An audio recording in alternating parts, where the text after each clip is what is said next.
I would like to say welcome the organizing committee and welcome all conference participants. I wish you a successful conference. Thank you. London International Conference Chair, Professor Olga Nosova. Please, let's start. Thank you. Thank you very much. Thank you very much, Dr. Yeah, can I start? Yeah. Yeah, please.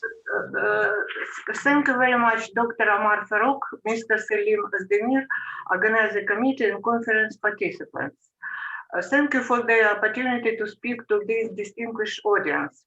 In this an extraordinary time of the pandemic COVID-19, the virtual conference organization is an important form for coordination international strategies to discuss the vivid problems and elaborate the scenarios for future economic development. I want to draw your attention first to the challenges faced by countries in the world. It is severe domestic economic contractions triggered by the pandemic and the lockdown measures imposed by containing it, a perfect storm of external shocks, including foreign export, sharp capital outflows, and so on. In order to answer all these global challenges, we need to reach people all over the world and extend openness and international cooperation. The organization of London International Conference interchange views, openness, opinions, and effective form for interchange of ideas. And it will provide dynamic effects and maximize our utility in leading economic effects. Over the next 3 days, we'll discuss the broad area of questions, and you will have the opportunity to contribute discussions that seek to identify related strategic priorities for more efficient scientific cooperation. I want to highlight basic areas in particular which we would like to discuss. It will be business session, economy session, networking session, education, literature session, digital technology session. The choice of conference topics reflects important areas of socio-economic research. The dissemination of the results of the conference will stimulate scientific cooperation and solution of the global problems. I wish to all participants an enthusiasm and interest and fruitful cooperation. I look forward to receiving the conclusions from our conference. I wish all the best interchange of ideas, and thank you very much for your attention. Thank you. Her presentation, System Transformation Changes in Ukraine. Mrs. Nosova, do you hear me? Yes, I'm here, and I just want to show my presentation. Please begin your presentation.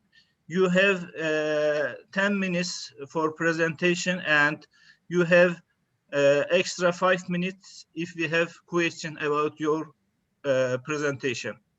Yeah, just a question. Do you see my presentation? Yes? Yeah. We see your presentation. Okay, thank you very much. I would like to present my paper. The topic is System Transformational Changes in Ukraine. This research has been done in Germany last year when I have my scientific research possibility to make research in Frankfurt Oder University in Germany. So transition process started in 1980s in Ukraine, and it meant a whole new process of identity for Ukraine. Ukraine was considered as one of the strongest post-Soviet Union countries. There have been phases which showed the way from planned to market economy. Here you see the phases of transition. So it started from 1991 and it is continued till present time. So what we can say about successes and failures of transition. that differences in national conditions, namely higher transformation costs, limited resources to finance the cost of reforms, the absence of clear path to European Union accession, limited the resources available to transform the economy to the level of scarce domestic savings, and moderated the impulse to next structural reforms necessary to develop a market economy. Inadequate accounting standards for effective monitoring of enterprise financial performance. Usually, the period of transition, according to the theory, should take not more than 10 years. And we are more than 27 years, and we do not reach diminishing returns. So what can we say about the stages of transition?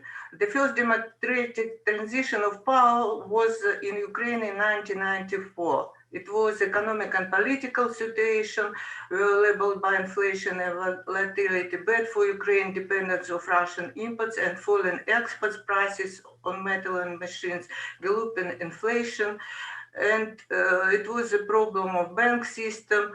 It is overregulation of the system, but nevertheless, the first democratic transition of power took place, and it was the new president was elected by democratic way.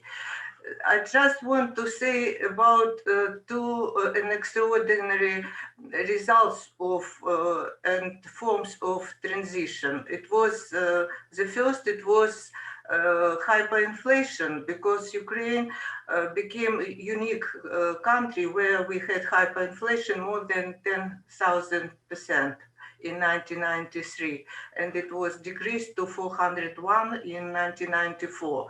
And another unusual consequences of transition, it was privatization program.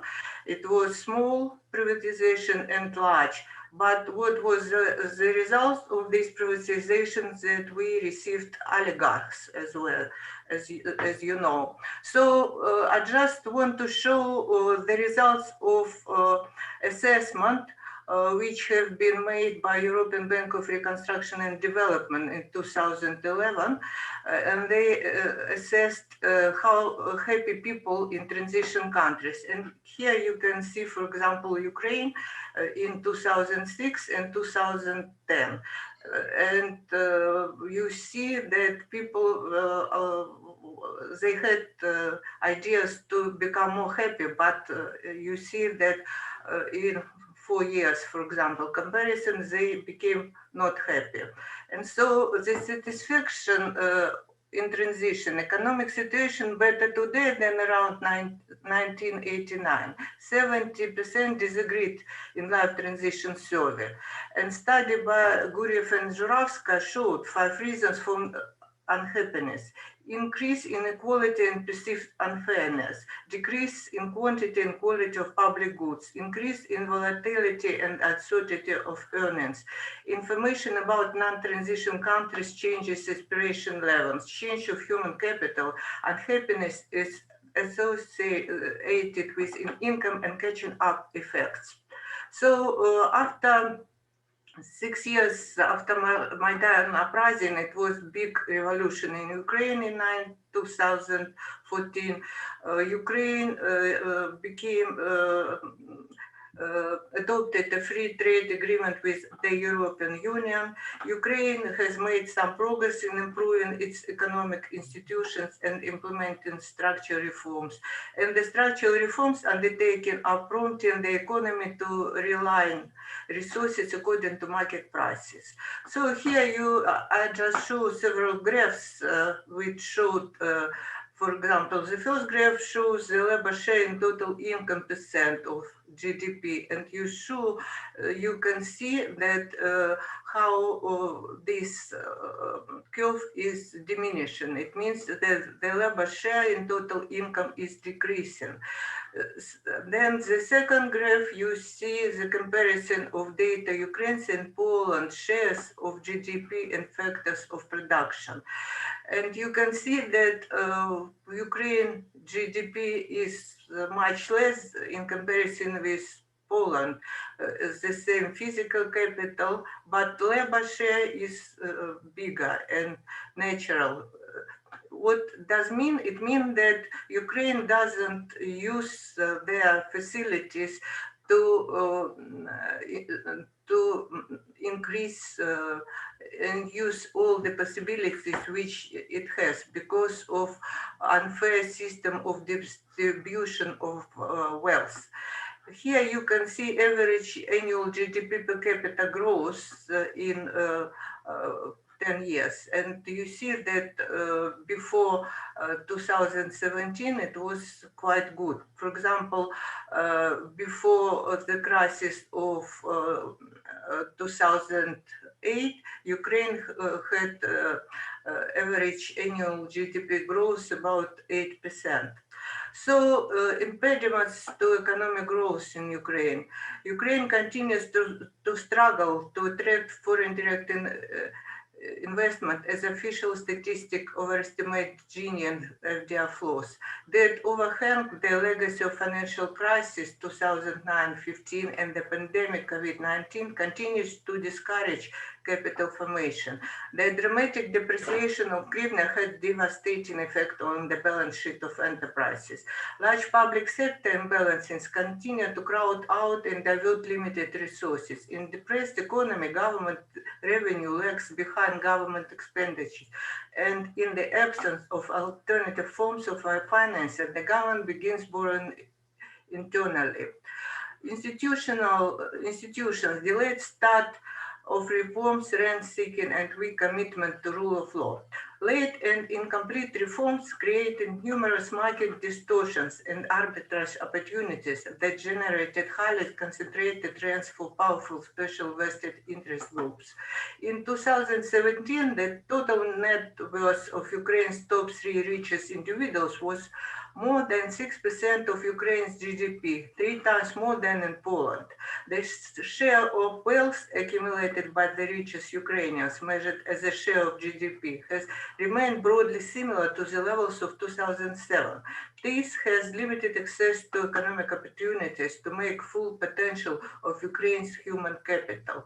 Policy measures. Ukraine needs better economic institutions. The principles of stability, commitment, and competition are the priorities to reduce friction. Stable macro policies to ensure stable public finances and dampen volatility. Improved commitment to property rights and rule of law. Stronger competition regimes to encourage private enterprise and entrepreneurship. Thank you very much for your attention. Thank you, Ms. Olga, Ms. Nosova. Dear audience, do you have any question for Mrs. Nosova? Okay, I want to ask a question, Ms. Nosova. I wonder, all speak about monarch or oligarch. I don't know how to call it. You call oligarch. I wonder, these oligarchs new existent or they were at the time of Soviet Union? Yeah, I can say you that oligarchs appeared in the period of, as I show you just about the period in 1994. They appeared. It means that when we had first democratic transition of power in 1994, we elected the president Kuchma in Ukraine. Mm-hmm. And he was president about 8 years. Mm-hmm. And in the period of his being in power, he didn't provide control of the distribution of wealth. And according to the assessment of scientists in this period, it was uneven distribution of wealth, as I told you about privatization. That it means that it was improper distribution of common wealth and a group of people, some small people who were earlier in former party, Communist Party, they had access to this wealth, and they became owners of these big enterprises.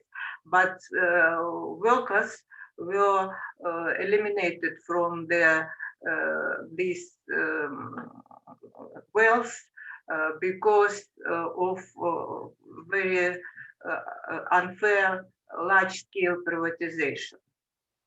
Because it was like, I can tell you an example. For example, all people from enterprises, they received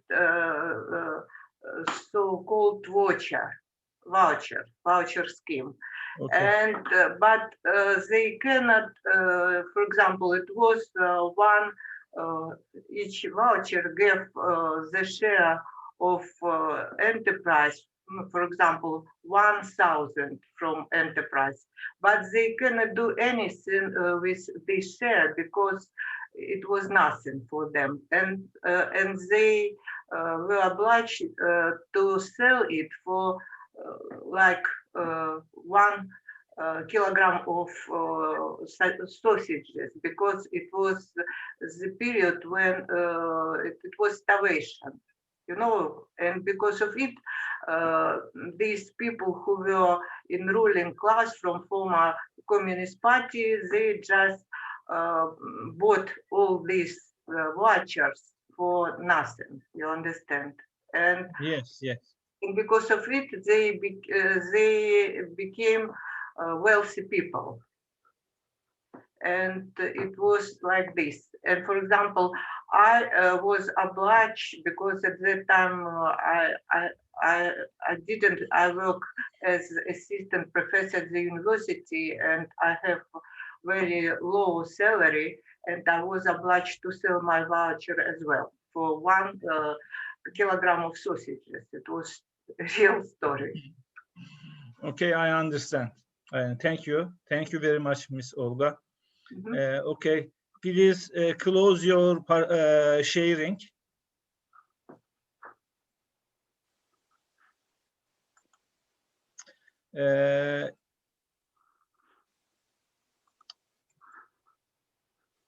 Is Mr. Rajan here? Yeah, he's ready. Is he ready? Welcome, Yeah. Mr. Rajan. Thank you. Mr. Rajan is from Nigeria. He will present a topic about role and compensation related factors causing heavy workload. I think it is an interesting topic. Please begin, Mr. Rajan.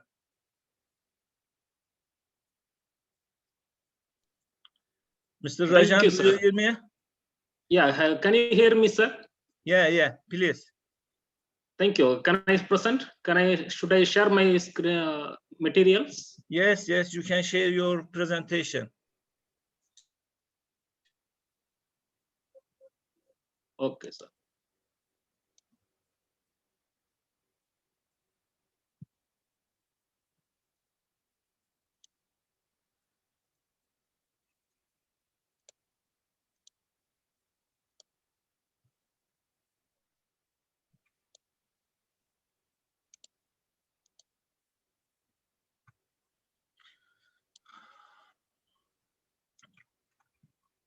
I think his connection is a little bit weak.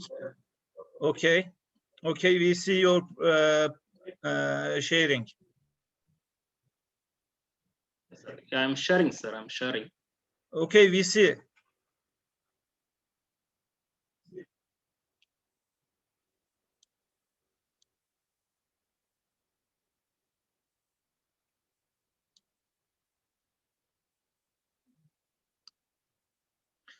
Mr. Rajan, Hello, please. sir. Can you hear me? Yeah, we hear you. Please go on. So my topic is role and compensation related factors. that cause heavy workload to the sanitary workers. So can you hear me? Yeah, yeah. Can I go ahead? Please go on. Go ahead. So I have made this presentation under 5 headings: introduction, review of literature, research methodology, analysis and interpretation, suggestion and conclusion. This is my abstract. I have made this as a empirical research, quantitative and descriptive research. The objective of this research is to study the perception of sanitary workers towards various role and compensation related factors that cause heavy workload. I have chosen Tirunelveli city of Tamil Nadu, India.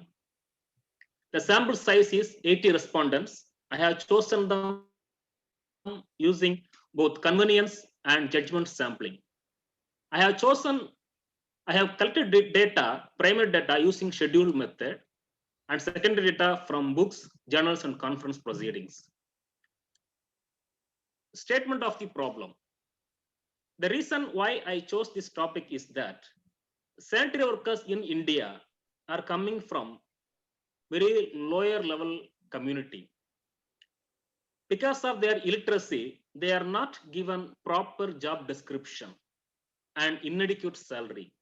This leads them to work many tasks which are not coming under their category. It leads them heavy workload and also push them to leave from the organization. And also, due to their high illiteracy, they are not given proper salary, and there is huge discrimination in their salary as well as increment. Due to this reason, as I said, high employee turnover happens, and also workload to the remaining people is increasing very highly. So I have chosen this topic with the aim of to analyze the perception of sanitary workers towards various role and compensation related factors and how they cause heavy workload among them. Scope of the study. My study participants are sanitary workers working with private multi-specialty hospital in Tirunelveli city of India. I have chosen the variables for the study are various role related factors and compensation related factors and how they cause heavy workload among them. I have discussed significance under 4 categories. One is how this study will be helpful to the hospital management. It will help them to create policy that reduce their heavy workload, and also it will be helpful to the managers and supervisors of this housekeeping department how to reduce workload by providing them proper job description and fix the salary in a proper way. Similarly, to the sanitary workers, it will help them to assess how they have to be assertive to deny the work which is given beyond their job description. To the future research scholars, this study will be the source of secondary data for their future research. I have given various literature related to workload, role, compensation related factors, and also I have discussed various previous studies related to workload. I have found the research gap from the previous literatures that in the study area, previous studies have been made related to leadership, resources, shift work, and long working hours. How these factors cause heavy workload.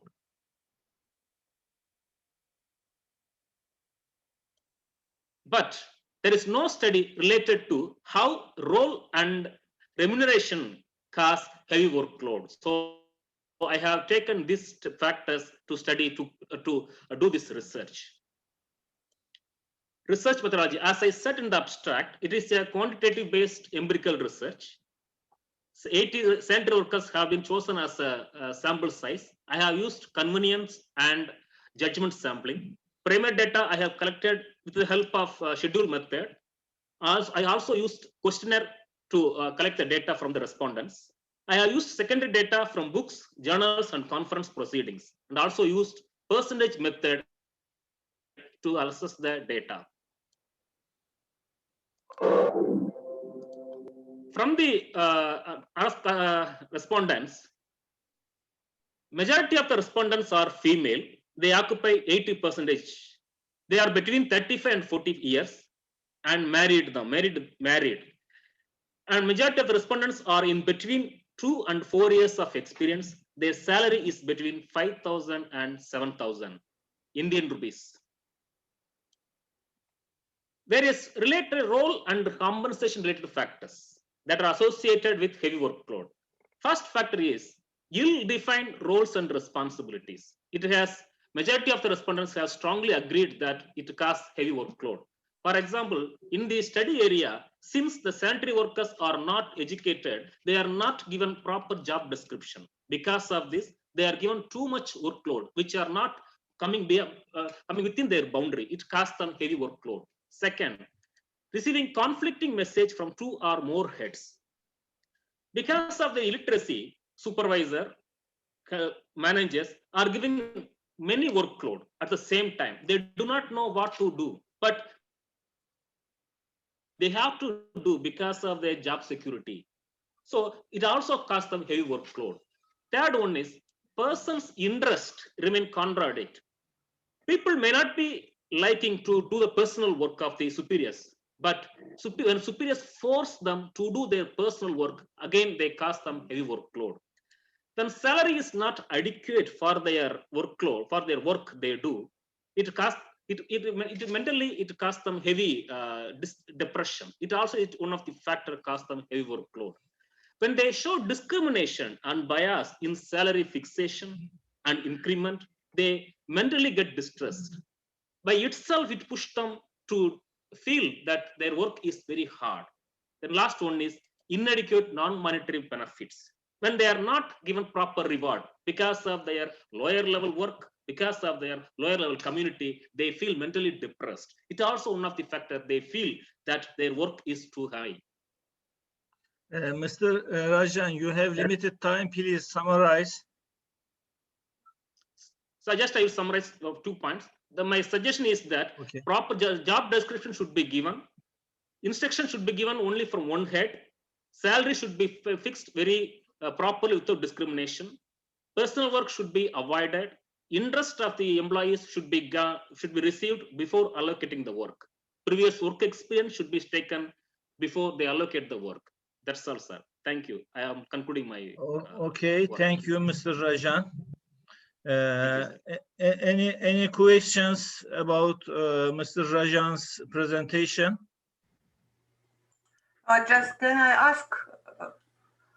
I have a question. Okay, please, yes, please.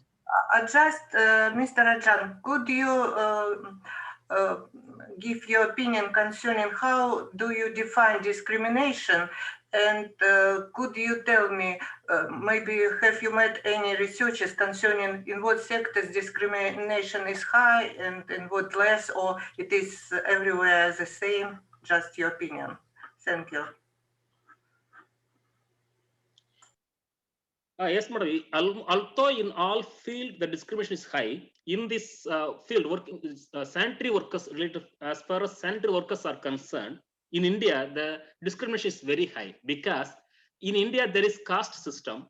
These housekeeping sanitary workers comes from very lower category people and they are highly uneducated. So they take it as advance to fix them low salary and harass them, and also so large discrimination. They also are not able to speak anything because of their illiteracy, because of their unemployment opportunities.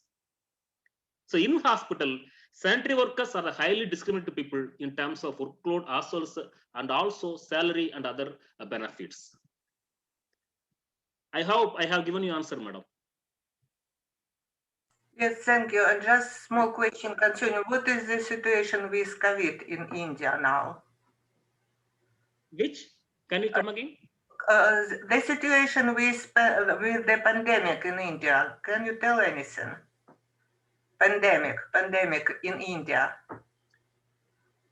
COVID-19. Pandemic situation in India. Could you tell about that? Yes, madam. The cases are increasing as usual, but people return to their normal life. They decided that instead of dying because of COVID, we can die instead of dying because of hunger, we can die with COVID. They have come to that decision. They have started their routine work, but at the same time, government is doing their work properly. Okay. They have started giving immunization. People have started taking it. Okay, thank you. Thank you. Okay. Thank you. Any other question? Okay. I want to ask a question, Mr. Rajan. Could you tell about what do you mean compensation factors? Could you summarize? Yes, a compensation factor I have discussed here. Whatever the benefit given to the employees for their work in terms of salary, rewards, increment, other facilities like uniforms, health insurance, food on concession in the in the canteen. These are the compensation which are given for their work. I have narrated it in the definition. I have given all these factors as a compensation. Which are the factors that comes under compensation? Okay, thanks everybody. Please close your sharing screen, Mr. Rajan. Oh, sir. Thank you, sir. Okay. Everybody, dear audience, I hope we will see each other. We will be together in the next session. Thanks everybody for coming here.